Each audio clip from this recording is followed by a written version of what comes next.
Good morning, children. Today we are going to study the second chapter of the book Hornbill. The name of the chapter is We Are Not Afraid to Die If We Can All Be Together. Now this story talks about the courageous behavior of Jordan Cook and his family. How a family together is capable of facing any threat, any problem, and how we can together move forward towards our destiny, or how can we get success. The story We Are Not Afraid to Die If We Can All Be Together is a story of extreme courage and skill exhibited by Jordan Cook, his family and crewmen in a war with water and waves for survival.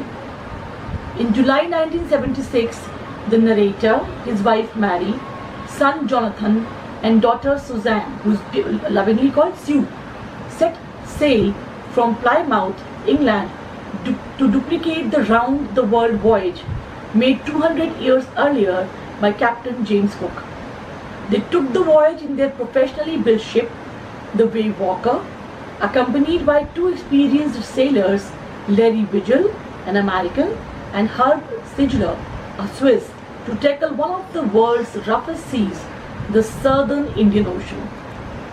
The first part of the journey, that is about 105,000 kilometers up to Cape Town, passed off very peacefully.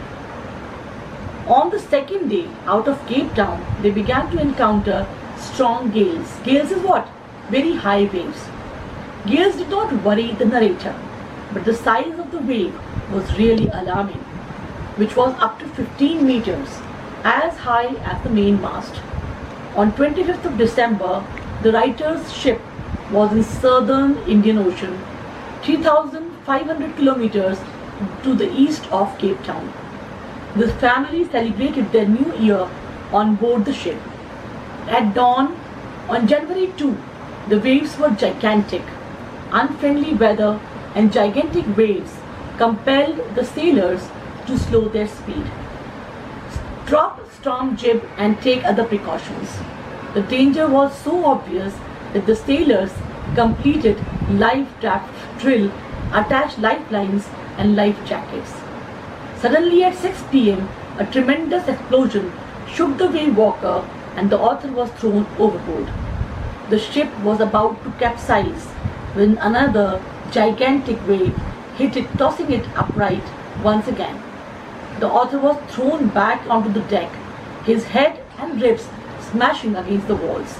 In spite of his injuries, the narrator took charge of the situation. Somehow he found the wheel, lined up the stem for the next wave and hung on till Mary appeared and took charge of the wheel. Larry and Herb started pumping out water like madmen. The whole starboard side bulged inwards. The narrator managed to cover canvas across the gaps to prevent water from entering the ship. Then came more problems. Their hand pumps stopped working and electric pumps short-circuited. Fortunately, the narrator found a spare electric pump under the chart room that worked. The whole night was spent in pumping, steering, repairing, and sending radio signals.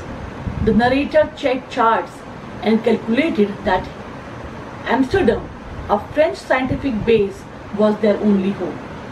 Sue and John, the small children, were injured, but they said that they were not afraid to die if they could all be together. Sue's head was swollen and she had a very deep injury. The narrator became more determined seeing his children's courage. Finally, they reached Amsterdam, a volcanic island where they were welcomed by 28 inhabitants. Thus, the collective strength and never-failing optimism of the sailors made it possible for them to come out of the jaws of death. The courage shown by the small children was extraordinary. Though Jonathan and Suzanne did not do anything to save Wave Walker, but their courage, forbearance, faith and extreme optimism gave extra strength and persistence to the narrator and his team. The bravery of the strong-willed children is very much noteworthy in the story. So one thing is very clear, that if a family becomes a unit and together we exhibit courage bravery, determination, and optimism, then nothing is impossible in this world. So this is the basic message of this story. Thank you so much.